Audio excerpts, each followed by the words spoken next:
When people come to me and say, Dr. K, I don't know what my life purpose is, there's often a sense of shame in their voice.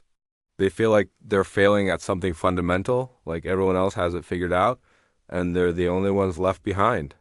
Maybe they see their friends pursuing careers, building families, starting businesses, or traveling the world, and inside, they just feel this hollow emptiness, like they're floating with no direction. And the question is, why do we even need a life purpose? Why isn't just living enough? The truth is, human beings are wired for meaning. We can survive without it for a while. We can get up, go to work, watch Netflix, eat, sleep, repeat. But eventually something inside starts to ache. It's like the soul craves a deeper narrative. We want to feel like our lives matter, like our existence isn't just an accident. And so we start searching for this thing we call life purpose. But here's where people get stuck.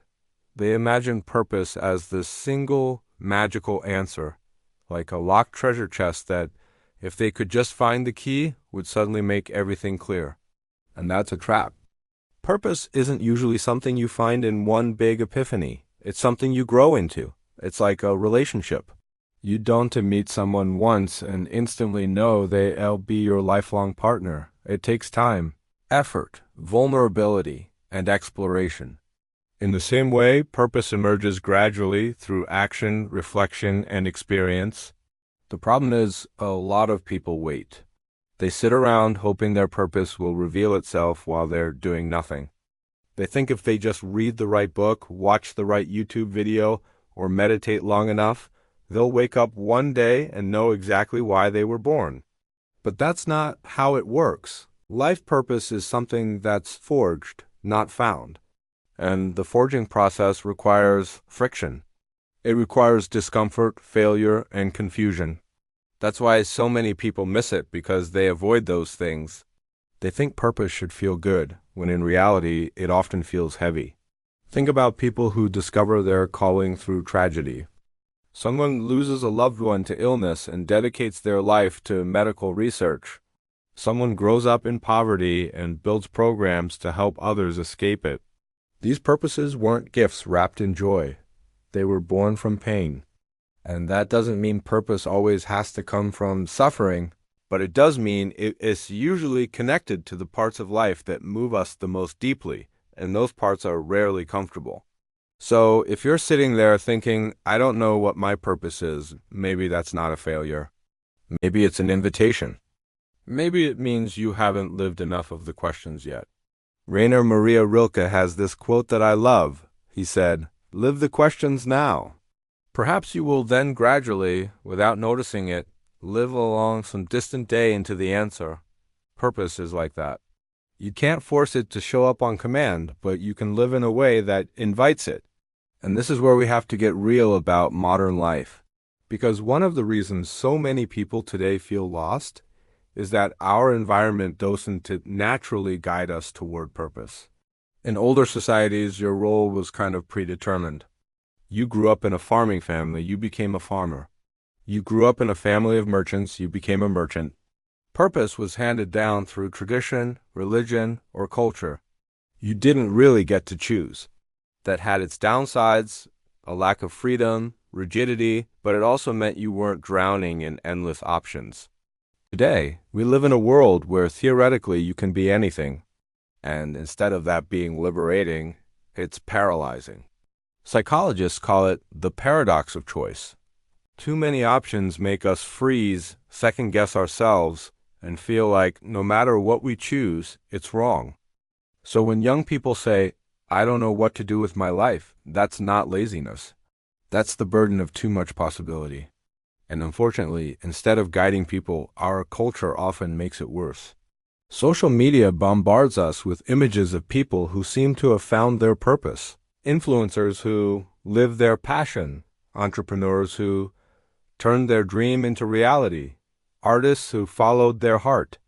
And when you compare your messy, uncertain life to their curated feed, you feel like a failure. But here's the truth. Most of those people struggled with confusion too. They just don't show that part. Purpose looks glamorous in hindsight, but in real time, it's messy. Here's the other trap. People think purpose has to be big. They think it means saving the world, becoming famous, or achieving greatness. But what if purpose could be small? What if it's about showing up for your family, being kind to strangers, or making something beautiful that only a handful of people ever see? Some of the most fulfilled people I've met don't have grand missions. They just live with integrity and contribute to their community in ways that matter. The scale doesn't determine the significance. What matters is whether it feels aligned with who you are. And this brings us to something deeper. Because when people say, I don't know my life purpose, often what they're really saying is, I don't know myself. Purpose is an extension of identity. If you don't know what matters to you, if you don't know your values, your passions, your wounds, then of course you can't see your purpose clearly. It's like trying to write a story when you don't know the main character. And unfortunately, most of us aren't taught to know ourselves. We're taught to perform, to achieve, to meet expectations, but self-knowledge? That requires slowing down, reflecting, and sometimes confronting painful truths. That's why meditation, therapy, or journaling can be powerful, not because they magically give you a purpose, but because they help you uncover who you are. Let's also talk about the fear behind purpose, because a lot of people say they're searching for purpose, but deep down, they're afraid of finding it. Because once you know your purpose, you can't hide anymore. You can't make excuses. You can't numb yourself with distractions. You have to act, and acting is scary. What if you fail? What if you're not good enough? What if your purpose doesn't pay the bills? These fears are real. And so, without realizing it, many people stay in limbo. They say, I'm still figuring it out, when really they're afraid to commit. So part of finding purpose is facing your fear of failure, your fear of responsibility, your fear of stepping into a bigger life. There's another layer too. Some people tie purpose too tightly to success. They think, my purpose is whatever makes me successful. But then what happens if they succeed and still feel empty?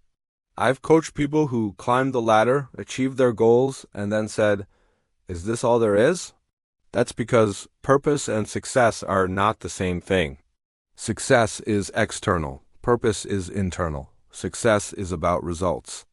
Purpose is about alignment. You can be wildly successful and purposeless, or quietly purposeful without external success. The sweet spot is when they overlap, but that's not guaranteed. So how do you begin to move toward purpose?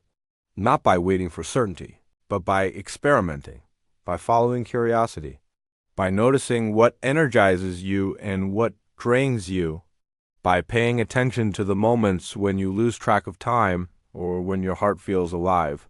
Purpose leaves breadcrumbs. The challenge is, those breadcrumbs don't always look impressive. Maybe you feel alive when you're gardening, or helping a child with homework, or designing a simple website. Those don't sound like life purpose in the big sense, but they're clues. If you follow them, they lead somewhere. But if you dismiss them because they don't look important enough, you'll miss the trail. And here's where we circle back to the idea of 20 minutes, because the irony is, even though life purpose feels like this massive, overwhelming thing, you can often glimpse it in a very short time. Not the whole answer, but a piece. If I sat with you for 20 minutes and asked the right questions, what breaks your heart? What excites you? What injustice makes you angry? What would you do if money didn't matter? I could probably help you uncover at least a direction. Because deep down, most people already have hints about their purpose. They've just buried them under fear, doubt, and social conditioning. The work is to peel those layers back. So in the end, breaking down life purpose in 20 minutes isn't about giving you a complete roadmap. It's about unlocking the door. It's about helping you realize that purpose isn't out there somewhere waiting to be found. It's inside you, waiting to be lived into. And if you start paying attention, if you start acting on those small signals, if you allow yourself to grow through discomfort, then over time, your purpose will reveal itself. Not all at once, not as a perfect answer, but as a living relationship. And that's far more beautiful than any neat definition. When people tell me they can't figure out their life purpose, one of the patterns I often notice is that they re-carrying hidden wounds that cloud their vision. It's like trying to see clearly through a fogged-up window. You can strain your eyes as much as you want, but if you don't wipe away the condensation, you're never going to see the world outside. And a lot of us are living with foggy windows. That fog might be childhood trauma. It might be self-doubt drilled into us by teachers or parents. Or it might be the subtle cultural messaging that says you're only valuable if you achieve certain things. All of those layers distort our ability to connect with who we actually are, and therefore distort our ability to find purpose. For example, I once worked with someone who kept saying they didn't know what they wanted to do with their life. They bounced from job to job, relationship to relationship, never feeling settled. On the surface, it looked like indecisiveness. But when we dug deeper, what came out was that they had grown up in a family where their needs didn't matter. Every time they expressed a preference, they were told, "Stop being selfish," or "That's not realistic." Over time, they stopped trusting themselves. So when they grew up, every time they tried to think about purpose, their brain went blank. Not because they didn't have desires, but because they had learned to silence them. Their fog wasn't a lack of purpose. It was a lack of permission to listen to themselves. And once we worked through that, purpose started to emerge naturally. This is why I often say purpose isn't something you discover through thinking. It's something you uncover through healing. If you don't feel safe to be yourself, if you're trapped in cycles of shame or self-criticism, then even if your purpose is standing right in front of you, you won't recognize it. It's like trying to tune into a radio station when there's static drowning it out. Healing clears the static. That's why therapy, meditation, and self-reflection aren't just nice-to-haves. They're prerequisites for a clear sense of direction. But here's the problem. Our culture doesn't encourage this kind of healing. Instead, it distracts us. We're told to keep grinding, to chase money, to optimize our productivity, to consume more content. And all of that becomes noise that keeps us from listening inward. Think about how much time we spend scrolling, consuming, chasing little dopamine hits. It feels like we're moving forward, but in reality, we're just circling in place. Purpose requires depth, and depth requires stillness. But our world rewards speed and distraction. That's why so many people say they feel like they're floating through life. It's not that they're lazy. It's that they've never been given the tools to stop and go inward. And that brings up another trap, comparison. One of the biggest killers of purpose is looking at what everyone else is doing. You see someone start a company and you think maybe that should be your purpose. You see someone become a doctor and you think maybe you should have gone that route. You see someone traveling, writing, teaching, and you feel behind. But here's the truth. Purpose isn't comparative. It's not about what looks good from the outside. It's about what resonates with your inner compass. And if you're constantly measuring your purpose against someone else's, you'll never find your own. This is why I often tell people purpose isn't about what you think you should do. It's about what feels alive when you do it. And sometimes that's counterintuitive. I've met people who left high-paying jobs to work with animals because that's where they felt most alive. I've met people who walked away from corporate careers to teach yoga or write poetry. From the outside, those decisions made no sense. But from the inside, they were deeply purposeful. And that's the key. Only you can feel your purpose. No one else can validate it for you. Of course, the fear is real. People worry, what if my purpose doesn't pay the bills? Or what if I'm not talented enough?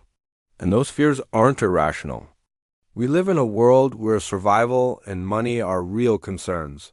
That's why I encourage people to think about purpose in layers. There's your survival purpose, the things you do to meet your basic needs. There's your relational purpose, the way you show up for family, friends, community. And then there's your higher purpose, the deeper contribution or passion that fuels your soul. You don't always get to live fully in your higher purpose right away.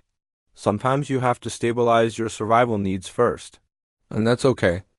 Living with purpose doesn't always mean quitting your job tomorrow to follow your dream. It means aligning the parts of your life as best you can so that over time, more and more of your energy flows toward what matters most. But this also requires confronting another uncomfortable truth. Sometimes people don't want to find purpose because then they'll have to change. It's safer to say, I don't know what I want, than to admit, I know what I want, but I'm scared to go after it. That's where avoidance comes in. We hide behind confusion because clarity would demand action. And action is risky. Purpose asks something of you. It's not just a cozy feeling of inspiration. It's a responsibility. And responsibility can feel heavy, especially if you've spent your life avoiding it. But here's the paradox. The weight of purpose is actually lighter than the weight of aimlessness. Carrying a direction, even if it's hard, is far less exhausting than drifting without one. And let me say this clearly, it's normal to not know.